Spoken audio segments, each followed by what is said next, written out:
자, 오늘 세계관 제목은 좌파 목사들의 특징 7가지를 좀 다룰게요. 이거는 내가 왜 이제 이 제목을 잡았냐면, 우선 첫째로, 좌파들은 본인들을 좌파라고 부르는 거를, 이렇게 썩 달갑지 않게 여기면서도 또 그렇게 크게 신경도 안 쓰고, 하여튼 그래요. 그러나 우리 우파는 그런 얘기를 들을 때 굉장히 신경이 쓰이고 또 그 의미를 굉장히 좀 중요하게 여겨요. 그런데 좌파는 자기가 좌파인지도 모르고 우리가 좌파라고 그러면은 본인들 스스로가 내가 왜 좌파인지를 몰라요. 그런 경우가 많아요. 또 본인 자신이 그래 나 좌파야 그렇게 하는 사람도 있어요. 근데 특별히 목회자들이 보면은 정말 그러니까 계획적이고 의도적인 좌파도 있지만 본인도 모르게 어떤 떠밀려서 그냥 좌파가 된 거예요. 그러니까 이 시대가 그러다 보니까 그냥 좌파가 됐다고 나는 그렇게 봐요. 아까 오전에 설교할 때 얘기했지만 북한에서 대남 공작을 굉장히 중요한 일을 했던 아주 중요한 하급이 아니라 상급자였던 사람이 이런 얘기를 했어요. 이 종교는 공산주의 서식지다 그랬어요. 종교는 공산주의 서식지다. 그러면서 우리 대한민국의 기독교, 불교, 천주교 간첩들을 엄청나게 자기가 많이 심었다 그랬어요. 분명히 그 얘기 자기가 아주 굉장히 대남 부서에서 고위직이었던 사람이 그 얘기를 공개적인 자리에서 저 광화문 집회에서 했어요. 그러니까 유튜브 또 영국의 그 방송에서도 다큐를 했고. 그러니까 그런 말을 우리가 들으면 예전에 안철수라는 사람이 그랬죠. 요즘 간첩이 어디 있어요. 그러니 그런 말을 그런 사람이 들었을 때 속으로 참 정말 이 대한민국이 한심하구나. 아니 내가 각계각층의 간첩들을 무수하게 내가 심었는데 그 일을 했는데 요즘 간첩이 어디 있어요. 그런 말을 우리나라 국내 유력 정치인이 했으니 얼마나 북한이 지금 우리를 얼마나 우습게 여기겠어요. 지금 내가 볼 땐 북한은 중국도 그렇고 우리나라를 그냥 발 뒤꿈치의 때만도 여기지 않을까. 우스운 나라. 그냥 쉽게 접수하고 정치하는 애들한테 돈 찔러주면 그거 먹고 법도 마음대로 개정하고 간첩법도 안 만들고 북한에서 지령 한번 내리면 이 남쪽에 있는 간첩들 황장엽 씨는 5만 명이라 했고 또 다른 아주 굉장히 중요한 그 간첩은 15만 명. 지금은 더 많대요. 그러니 그 많은 사람이 어디 있겠어요? 저기 섬에 모여 살겠어요? 아니 무슨 어디 한 지역에 그냥 모여서 자기들끼리 살겠어요? 아니죠. 이 교회 안에 신학교, 불당, 천주교, 심지어 청와대에도 간첩이 있었다고 분명히 증언했어요. 또 신문사, 학교, 연예인, 학자 없는 분야가 없는 거예요. 그러니까 북한에서 대한민국의 모든 영역의 간첩들을 다 심어놔서 이 사람들이 북한의 지령에 의해서 활동하고 움직이다 보니까 우리 대한민국 사회가 이게 어느새 그냥 나 빨갱이야 해도 국가보안법에 안 걸리고 간첩. 내가 어릴 때는 간첩 신고. 간첩하면 항상 눈에 불을 켜고 야 간첩 신고해서 좀 상금이나 많이 타서 팔자나 고치자. 이런 어른들이 많았거든요. 근데 지금은 간첩이 대통령도 되고 국회의원도 되고 간첩이 연예인도 되고 목사도 되고. 그래서 내가 지금 이거를 하는 이유가 이 좌파 목사들은 내가 조금 완화시키기 위해서 좌파 목사라고 했지 사실은 간첩 목사들, 간첩 빨갱이 목사들의 7가지 특징이에요. 근데 사실 특별할 것도 없어요. 굉장히 쉬운 거예요. 근데 이거를 좀 그래도 일목요연하게 정리를 해줘야 이 좌파나 빨갱이가 무슨 대단히 구분하기 어려운 그게 아니라 쉽구나. 그걸 좀 이해를 시키기. 첫째는 정치에 대해서 무관심을 조장해요. 이거 중요해요. 그러니까 교회 안에서 교회에서는 뭐 정치 얘기 같은 거 하면 안 돼. 그리스도인은 오직 성경 믿고 성경만 잘하면 되지. 무슨 민주하고 정치고 그런 거 교회에서는 얘기하면 안 돼. 이 사람들이 제일 위험한. 왜? 이 세상은 모든 게 정치에 의해서 결정되는 거예요. 도로 까는 거, 신호등, 이거 다 정치가 결정하는 거예요. 우리의 모든 결정, 우리가 살아가는 모든 필요한 결정, 다 정치적 결정에 의해서 결정되는 거란 말이에요. 그냥 점쳐갖고, 제비뽑기해서 되는 게 아니라고요. 건물 하나 세우는 거, 도로 까는 거, 다리 하나 세우는 거, 이거 다 정치에 의해서 되는 거라고요. 근데 정치에 대해서 무관심? 그러니까 목회자들 중에는 마치 굉장히 신령하고 거룩한 척 하면서, 교회는 정치 얘기하는 게 아니야. 우리가 오직 성경 얘기만 해야지. 무슨 정치 얘기야. 그래서 맨날 아무 얘기도 안 해, 아무 얘기도. 나라가 시국이 지금 이렇게 빨갱이들 때문에 나라가 온통 뒤집어서서 대학생들까지도 막 거리에 나오고, 남녀노소 막 지금, 부정선거 깃발 들고 거리마다 막 지금 난리인데도 교회에서 어때요? 우리 교회는 정치 얘기하는 거냐. 그래서 맨날 헛소리하기보단 정치에 대한 일체 얘기 안 하고 맨날 모세가 어쩌느니, 구약이고 광야시대가 어쩌느니, 영성이, 맨날 이따 얘기로만 하니까 교회 다니는 사람들이 결국은 어때요? 집에서 JTBC 보고, MBC 보고, KBS 보다가 또 이런 레거시 언론 보다가 자기도 모르는 사이에 좌파에 쇠뇌돼가지고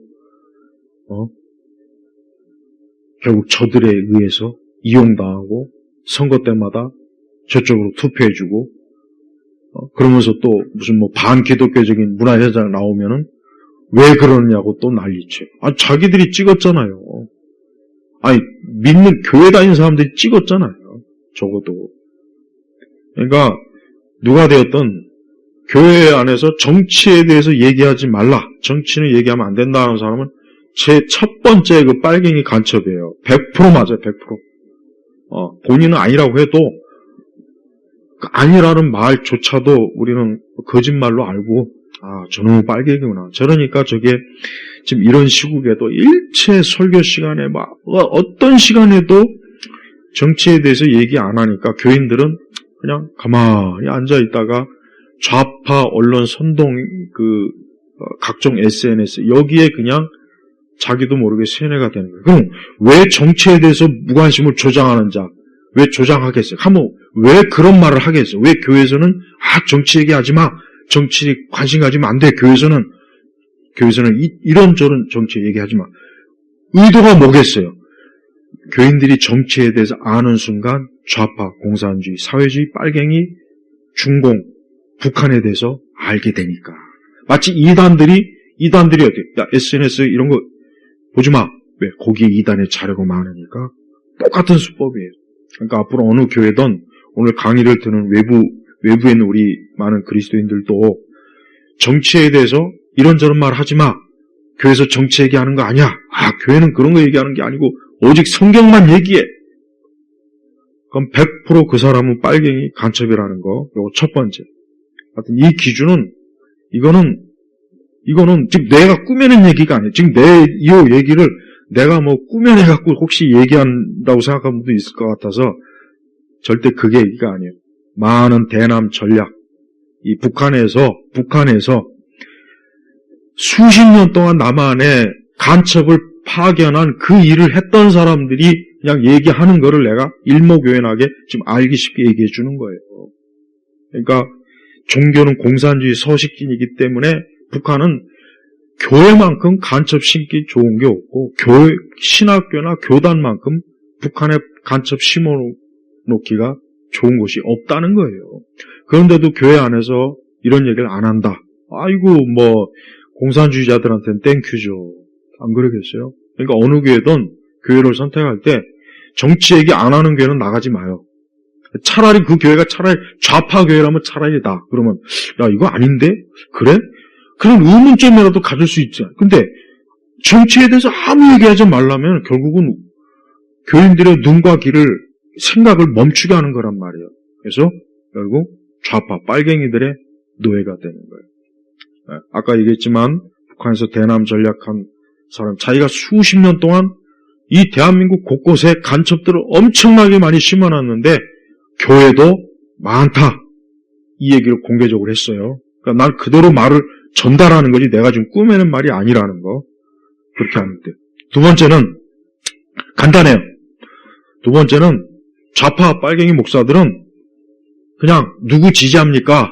누구를 어떤 정당을 선호합니까? 그러면은 우리 다 아는 듯이 좌파 정당, 좌파 지지인을 지지해요. 그래서 예를 들면 대중이 존경하다, 영삼이 존경한다, 무연이 존경한다, 재앙이 존경한다 그러면 이 사람은 그냥 빨갱이구나, 간첩이구나, 좌파구나, 그냥 그렇게 알면 돼요. 그러니까 좌파 정치인은 자기가 지지하는 그 정치인의 성향을 은연중 대화하다가 노출을 해요. 정치 얘기하다 보면 그래도 그 사람이 그래도 괜찮지 않겠어? 그래도 난 그 사람 괜찮은 것 같아. 근데 듣고 보니까 이게 좌파 정치인이네, 좌파 정당이네. 그거 100% 빨갱이라고요. 근데 우리는 그거를 그건 저 사람이 가지고 있는 정치적 관점이지 꼭 그렇게까지 심하게 얘기하면 됩니까? 라고 하죠. 그게 바로 대남 적화 전략의 수법이에요. 그러니까 뭘 얘기하면 그건 너무 지나친 거 아닙니까? 너무 억지가 아닙니까? 너무 좀 그렇게 좀 편파적이 아닙니까? 그런 식으로 받아쳐요. 그러면 사람은 그런가? 그럼 좀 조심해야 되겠구나. 이게 그렇게 한 발 물러서게 된다. 심리적으로. 그러니까 앞으로 어떤 목사가 우리 다 알잖아요. 이 좌파 정당, 좌파 정치인을 지지한다 그러면 이 사람은 빨갱이구나, 간첩이구나, 이 사람 좌파구나, 볼 것도 없다 하고 딱 돌아서야 돼요. 그런 사람들은 결국은 자기의 그런 정치적 성향을 은연중에 교인들한테 해서 교인들 전체를 다 사회주의, 공산주의, 이 진보 좌파로 다 물들어 버려요. 그런 교회들이 있어요. 그런 특정 교회들이 몇몇 교회가 있어요. 그리고 아까 일본에서 약간 제가 다루지 않은 거 다시 한번 돌아가서 중도. 나는 중도야. 나는 난 야당도 아니고 여당도 아니야. 뭐가 그게 중요해? 우리가 예수님 안에서 다 하나가 되면 좋은 거지. 뭘 그렇게 야당, 여당, 진보, 좌파 따져? 그건 그리스도인이 이거 취할 태도가 아니야. 이 새끼는 100% 빨갱이야. 이거는 정말. 이거는 아주 100% 아주 그냥. 나는 차라리, 그래, 나 좌파야. 나 빨갱이야. 난 차라리 이 사람이 더 좋아. 정직하게. 그런데, 나는 중도야. 우리 교회는 중도입니다. 무슨 그리스도 예수 안에서 다 하나가 돼야지. 무슨 좌파고, 우파고, 야당. 그런 건 예수님 안에서, 하나님 나라에서 그건 안 됩니다. 아주 개새끼야, 그건 정말. 그놈이 제일 나쁜 놈이야, 그놈. 그놈이 제일 악랄한 마귀 새끼라는 거 꼭 여러분 알고 있어야 돼요. 나는 중도야. 일반 사람들은 마찬가지죠. 나 중도. 중도가 어디 있습니까, 세상에. 좌파들이 중도라는 개념을 끄집어 나온 거예요, 사실은. 그래서, 그래, 너 중도야. 좌파라고 하면 막 부담되니까. 그래, 중도. 우린 중도야, 우린 중도. 근데, 결국은 어디에가 서 있냐? 어느 깃발을 들고냐? 가만히 보니까 좌파, 빨갱이 깃발, 거기에 딱하니 서 있네? 우리 대한민국에서 아직도 보면 방송에서 맨날 중도층이 지금 어디로, 그 방송에서 꾸며는 얘기란 말이에요, 사실은. 그러니까 중도는 없어요. 언론에서 자꾸 중도라 말을 하니까 또 자기도 중도라고 얘기해. 그럼 그 사람한테 너 중도가 뭔지는 알고 너 중도, 네가 말하는 거 어디 얘기해? 네가 말하는 중도가 뭔지 한번 얘기해봐. 근데 중도가 아니라 사실 좌파거든, 빨갱이거든, 사회주의거든. 근데 자기가 중도라고 쇠뇌가 된 거예요. 근데 진짜 좌파들은 그렇게 되도록 이용하고 그렇게 한 거예요. 그러니까 앞으로 어떤 목회자가 나는 중도, 교회에서 우리는 좌파 우파 없습니다, 다 하나입니다, 그럼 100%는 빨갱이니까 그렇게 알고 있어야 돼요. 세 번째는 이것도 역시 간단해요. 미국을 집요하게 비판하는 사람들. 아니, 우리가 중국과 북한을 비판해도 모자를 파네? 미국을 막 비판하는 거예요. 그 다음에 우크라이나를 지지하는 사람들. 이 최근의 경향에 봐서. 러시아를 은연중에 이렇게 6.25 때 저 소련이 우리를 그 얘기 들으면 다 이 러시아를 반대하는데 우크라이나 지지하는 사람들이 오히려 난 더 위험해. 요건 내가 나중에 또 얘기하고 더 우크라이나에 대한 건 내가 나중에 별도로 할게요. 그러니까 미국을 집요하게 비판해. 미국이 어쩌다 인종차별이 어쩌다 미국이 제국주의적인 그 힘을 가지고 우리나라를 전 세계를 가만히 보면은 미국에 대해서 굉장히 부정적이고 미국을 아주 상당히 뭔가 어둡게 표현하는 사람도 있단 말이에요. 그 좌파입니다. 그 대신 만약에 그런 사람 앞에서 저 중국이나 그 북한 근데 의외로 또 그렇게 얘기하면 문제가 있긴 한데 그래도 중국 북한은 또 이런 면에서 좋지 않냐 괜찮지 않냐 옛날에 대중이가 미국에 가서 인터뷰할 때 북한은 자유가 없지만 쌀이 있지 않냐 우리나라는 그러니까 자유가 있는데 쌀이 없다고 우리 대한민국은 경제적으로 사회적으로 불안정하고 나라 꼴이 개판이고 미국 언론 뉴욕타임즈한테 그렇게 언론 인터뷰를 했단 말이에요. 그래서 북한은 자유는 없지만 빵이 있지 않냐. 근데 지금 보세요. 자유도 없고 빵도 없고 아무것도 없잖아요. 근데 그런 놈이 대통령이 돼가지고 나라를 이 모양 만드는데 첫 삽을 떴으니 두 번째 삽. 첫 삽은 영삼이고 두 번째 삽. 그러니까 북한, 중공을 두둔하고 어떤 식으로 은연중에 결국 두둔하고 미국은 어떻게 하든지 깎아내리고 미국은 어떻게 하든지 문제가 많고 제국주의다, 자기들 마음대로다, 독단이다, 미국은 전쟁광이다. 이렇게 말하는 목사들은 그건 좌파예요. 내가 사실 오늘 목사들에 대해만 얘기했지만 그냥 좌파들의 누가 좌파인지 심지어 누가 간첩인지 빨갱이인지를 그냥 가장 쉽게 딱 그냥 구분해 주는 거예요, 그냥. 네 번째는 잠깐 내가 아까 얘기했는데 윤석열 대통령 탄핵을 지지하면 그건 100% 좌파 빨갱이요, 이거는 아주 가장 간단한 구분이네. 생각해 보니까. 그냥 누가 되었든 윤석열 대통령 이번에 계엄이 잘못될지 요즘 세상에 무슨 계엄이냐고 저건 안 된다고 저건 빨리 내란 수계로 빨리 잡아놓고 이번에 절대 인용이 되면 안 된다고. 그럼 100%는 어때요? 그건 좌파라고. 그것도 역시 이거는 보나마나 왜 윤석열 대통령이 왜 계엄을 했는지 첫 번째, 두 번째 담화를 딱 보면 정말 계엄을 할 수밖에 없는 상황이라는 것을 보편적인 대한민국 자유민주주의를 알고 있는 대한민국 국민이라면은 다 동의할 수밖에 없어요. 반대로 윤석열 대통령의 탄핵을 내란이다, 저건 내란 수계다, 어떻게 계엄을 하느냐, 저런 이렇게 떠벌리는 사람은 그래? 그러면 지금 대한민국 상황이 지금 자본, 시장, 기업, 일반 이런 것까지 다 지금 중국과 북한에 의해서 완전히 지금 이게 지금 삼키어지고 있는데 그건 어떻게 생각하느냐? 그건 문제가 없냐? 물어봐요. 그러면 또 거기에 대해서 또 온갖 또 이상한 말 또 쏟아낼 거예요. 바로 그거예요. 그러니까 윤석열 대통령에 대해서 난 누구하고 얘기하다가 윤 대통령에 대해서 탄핵을 지지하면은 이 사람 좌파구나. 더 이상 얘기할 거리가 없다. 딱 거기서 끝내버려요. 그럼 싸워봐야 뭐합니까? 그런 거 가지고. 그러니까 우리가 어떤 사회 저명인사건, 연예인이건, 목사건, 신부건, 승려건 간에 윤석열 대통령 탄핵, 지지. 그 사람은 빨갱이, 간첩, 좌파예요. 반대해야 돼, 반대. 단호하게 그 사람이 정상적인 국가관, 사회관, 정치관을 가지고 있는 사람이에요. 이거는, 지금 이 문제는 흑과 백이에요. 너무나 명확해. 중간 회색지대가 없어요, 이거는. 이거는. 중간에 뭐가 있어요, 탄핵을 지지한다, 안 한다. 중간에 뭐가 있습니까? 없어요. 그러니까 누가 되었던, 특히 목회자들, 난 오늘 목회사님들이 제발 교회에서 자꾸 이상한 얘기 하지 말고 윤석열 대통령 탄핵 반대한다고 꼭 얘기해야 된다고 생각해요. 그게 신앙 양심의 한 부분이에요. 탄핵 반대한다. 이건 교회로서 믿는 자로서 이건 하면 안 된다. 그리고 박근혜 대통령 때도 그때도 우리가 잘못했다. 박근혜 대통령 아무 잘못도 없는데 그때 탄핵에 동조하고 거기 아무 소리 안 한 것도 잘못했다. 그거 딱 얘기해야 된다고 나는 생각해요. 그거 얘기 안 하면 우리가 보통 하나님 앞에 우리의 양심이 어쩌고 저쩌고 하잖아요. 그 양심이 좀 문제가 있다고 나는 분명히 여겨져요.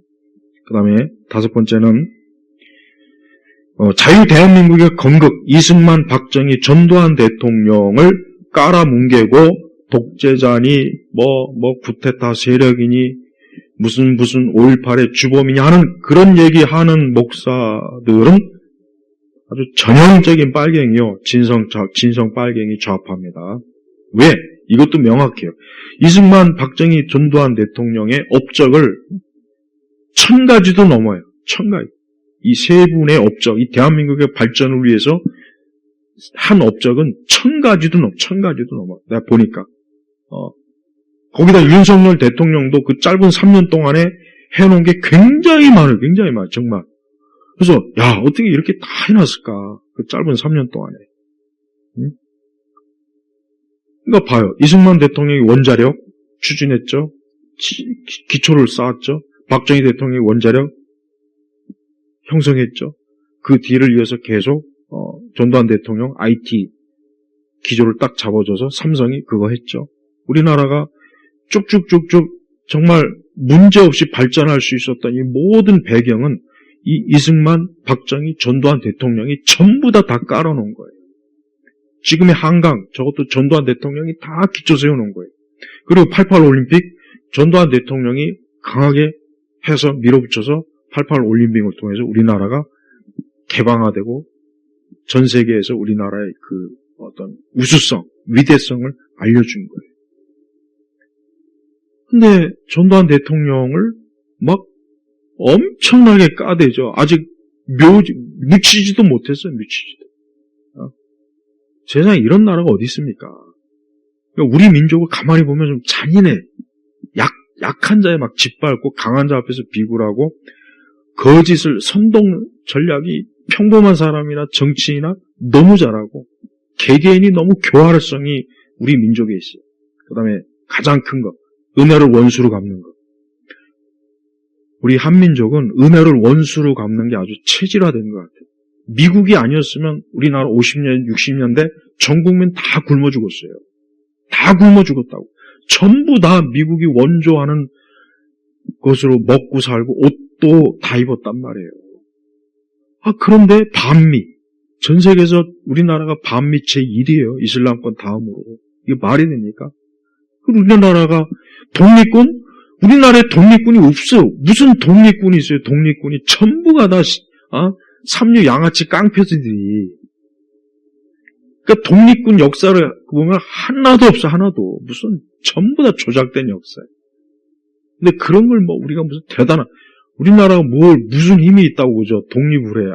미국이 독립을 시켜줬고 다 역사에 나오잖아요.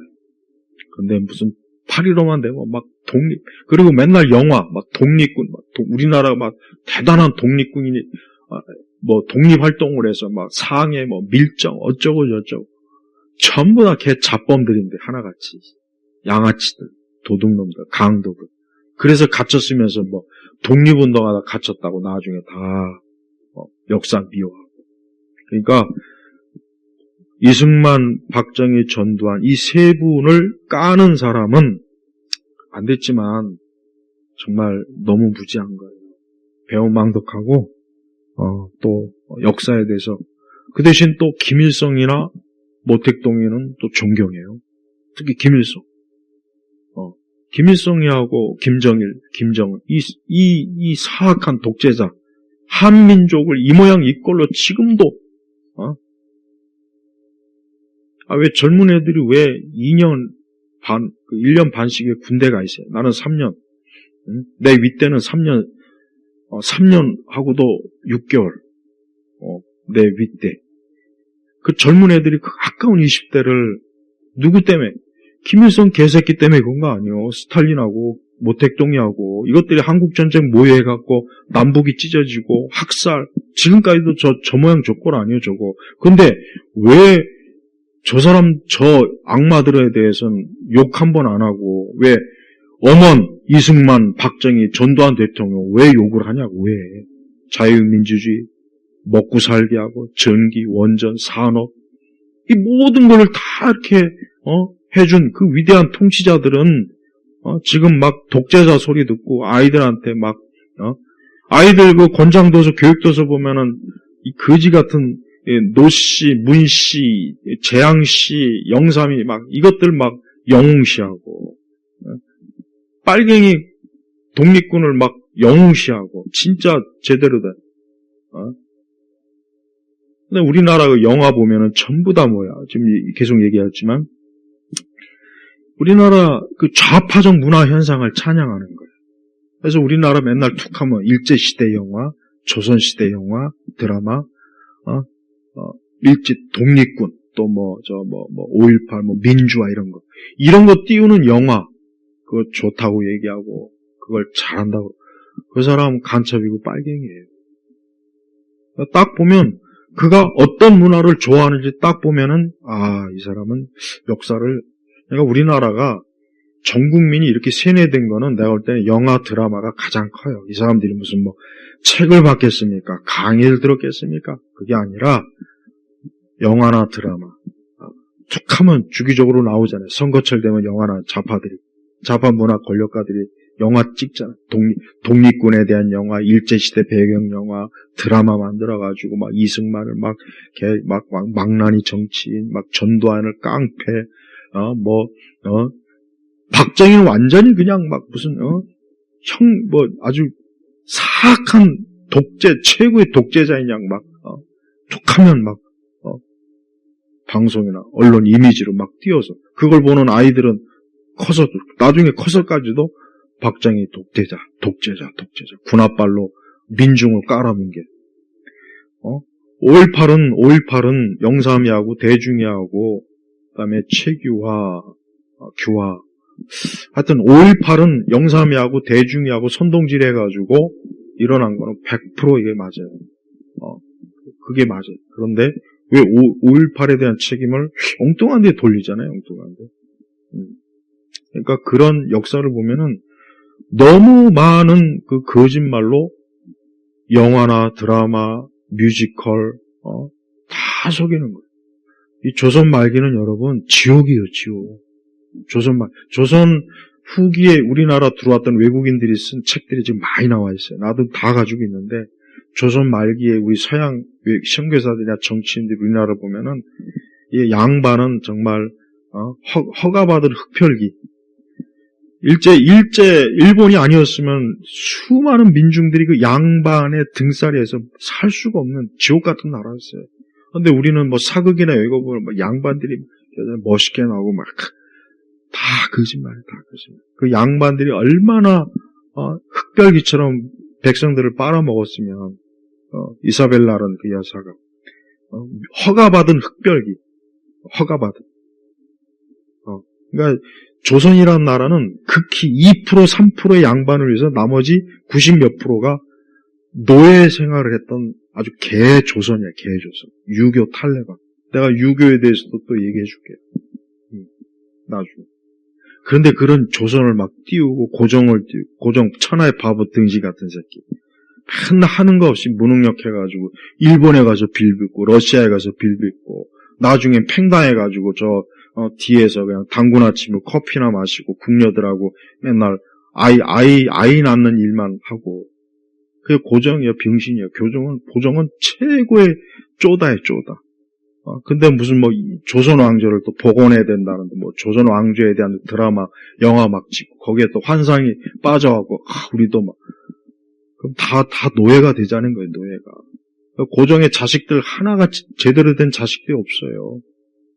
응? 전부 다 일본애한테 돈 처먹고, 죄다 나라 팔아먹긴 놈들이라고, 그 놈들이. 이완용이가 나라 팔아먹은 게 아니고. 근데 맨날 이완용만 죽도록 욕하네. 이완용은 오히려 독립정신이 강했고, 저 서대문의 독립문은 일본을 위해서 일본을 세운 게 아니라, 중국, 청나라, 저놈들 막으려고 세운 거예요. 저놈들 미워서 세운 거예요. 그게 독립문이라고. 일본이 아니라고요. 그리고 일본은 실제로 굉장히 합리적이고 쌀이나 금도 일본이 강탈한 게 아니라 제값 주고 다 사서 일본에 가져간 거예요. 근데 자꾸 역사는 뭐 공출, 뭐 강탈했다 그러잖아요. 그러니까 일제 식민지 일본이 강탈한 게 없고 오히려 일본의 세금을 여기다 쏟아붓느라고 나중에 괜히 조선을 합병해가지고 우리가 이렇게 손해를 입는다. 그렇게 탄식했단 말이에요. 근데 우리나라 맨날 징징대죠. 일본이 뭐 일제 30원, 육려 어쩌고 저쩌고. 일본이 지긋지긋했어요, 사실은. 왜 그냥 갖다 맨날 퍼줘야 돼, 세금을. 그리고 나중에 패전하고 나서 일본의 그 많은 자산 여기다 다 갖다 그대로 두고 놨잖아. 북한에는 엄청난 세계 최대 그 당시 수력발전소 그대로 놔두고, 그 다음에 마지막으로 민주화를 찬양하는 사람들. 민주화는 절대 찬양하면 안 돼요. 민주화는 말이 좋아 민주화지, 민주화는 그냥 지들끼리 헤쳐먹으려고 거리에 뛰쳐나와서 유리창 깨고 보도블록 깨고 경찰도 두들겨 패고 머리도 들르고 시험 기간에 공부하기 싫으니까 나와서 뛰쳐나온 거예요. 그게 민주화예요. 그리고 일부 주사파 있는 이 사악한 인간들이 북한의 지령을 받아서 선전선동한 게 그게 민주화예요. 무슨 민주화 맨날 민주화. 그러니까 봐요. 2000년대 이후부터 자기는 민주화했다고 해가지고 국회의원 당선되지 뭐하지. 그 민주화 하나 갖고 평생 울고먹는 그 이상한 놈 하나 있죠. 저기에 생긴 것도 아주 먹같이 생긴 그 뭐라고 생긴 것도 좀 마귀처럼 생겼더만 그놈. 누구라고 꼭 얘기할 필요는 없어요. 굳이 뭐 그런 인간을 뭐 꼭 그냥 알아서 이렇게 되새기면 돼요. 툭하면 나오잖아요. 헌재 재판관에서도 나와가지고 변호인 대리인 그 단장하는 인간 있잖아요. 생긴 것도 아주 진짜 내가 여기 그냥 강이라 욕을 안 하지만 봐요. 이런데도 교회가 이런 부분에 대해서 얘기 안 하고 침묵, 우리는 중도, 교회는 좌파 우파 얘기하면 안 된다. 이거는 바보 병신이 되라는 말밖에 안 되는 거예요. 그렇게 해서 교인들을 결국은 어때요? 좌파의 하수인, 노예. 그래서 선동하면 따라오는 그런 쥐떼 같은 그렇게밖에 만드는 거 아니에요. 그러니까 교회에서도 지금 같은 이 좋은 시기 부지런히 그냥 그동안 우리 교회가 공산주의 빨갱이 간첩 얘기 안 하는데 이제는 해야 되겠다고 아주 노골적으로 다 얘기해야 돼요. 다 자료는 많아요. 그다음에 우리 대한민국 사회가 그리고 교회도 간첩인 목사들이 이것들이 교회에서 자꾸 대한민국에 대한 폄하, 북한 심지어 노골적으로 북한을 찬양하고 북한의 지령을 받고 있는 북한에 그리고 씨앗 작전에 넘어가가지고 북한의 서너 번 방북하군요. 아까 그 노동당 대남 전략 간부가 무슨 얘기하냐면 북한을 딱 서너 번 방북하면 거기서 애를 안 낳을 수가 없대요. 그 환경이 안 된대. 그러니까 내가 예전에 그랬잖아. 뉴스타운에서도 북한에 누가 됐든 몇 번 가면 이미 다 씨앗 공장에 전부 다 넘어갔다고 봐면 된대요. 그러니까 그게 이제 콧게니까 여기서 지령하면 야, 너 이번에 뭐 있는데 그 반정부 선동 뭐 해. 뭐 자료 올려와. 그거 따를 수밖에 없대요. 다. 이거 심각한 거예요. 심각한 거. 그러니까 왜 기독교 안에서 나도 언젠가부터 내가 2000년대부터 아니 왜 기독교 안에서 북한을 자꾸 옹호하지? 아니 왜 노골적으로 북한을 찬양하고 이 대한민국을 폄하하고 왜 북한에 대해서 저렇게 북한을 돕자는 식으로 선동질하면서 왜 자꾸 저러지? 다 간첩들이 그때 이미 활동을 하고 교회, 기독교 기관, 기독교 언론, 총회, 선교단체 전부 다 들어가가지고 이것들이 그 많은 청년들한테 의식과 교육을 시켜서 대한민국을 이렇게 붉게 적화, 좌파로 하는데 엄청난 지대한 역할을 했다는 걸 꼭 알아야 돼요. 오늘 사실 할 게 더 많은데 두고두고 또 하면 되는데 중요한 거는 절대 설마 교회가 아니에요. 분명히 그랬잖아요. 종교는 공산주의 서식지다. 그러니까 이 공산주의 빨갱이 간첩들은 종교 기관만큼 간첩이 들어가기 좋은 것이 없는 거예요. 여기가 뭐 신원조회를 합니까? 뭘 합니까? 안 하잖아요. 그러니까 들어와서 믿음 좋은 척, 신앙 좋은 척, 헌금 많이 내고, 그래서 장로도 되고, 또 신학교 들어가서 목사가 돼서 그냥 이런 무슨 대형교회나 중대형교회 가가지고 교육부서 담당하면서 결국은 어때요? 운동권 의식화 교육을 교묘하게 시키는 거예요. 그래서 그들을 불만 세력으로 만들어서 때와 시기만 되면 교회, 기독교 내부를 좌파, 북한을 옹호하는 세력으로 만들어버리는 거랍니다. 바로 이런 전략을 한 거예요. 우리 기독교만이 아니라 다른 종교도 다 그래요. 그래서 불교도 천주교도 다 있대요. 근데도 우리 교회에서 순진하게 많은 그리스도인들이 하나님이 지키시는 교회 어떻게 그럴 수 있냐고. 근데 신약 성경이나 구약에 봐요. 이단들, 사이비들 교회로 침투하잖아요. 그래서 갈라디아가 쓰여진 거 아니에요? 히브리서도 그래서 쓰여진 거고. 그러니까 우리가 이 땅에 있는 교회는 불완전하기 때문에 그런 문제가 생기는 거예요. 그래서 우리 그리스도인들이 지금 같은 이런 시기에 이 시기가 이거 참 정말 위험하다. 이번에 만약에 정말 잘못되면 정말 우리 기독교 힘들어져요. 내가 그랬잖아요. 어쨌든 명목상 표면적으로 기독교인이 지금 이 우리 대한민국을 지키기 위해서 가장 많이 거리에 나오고 있잖아요. 광화문도 그렇고 세이브 코리아도 그렇고.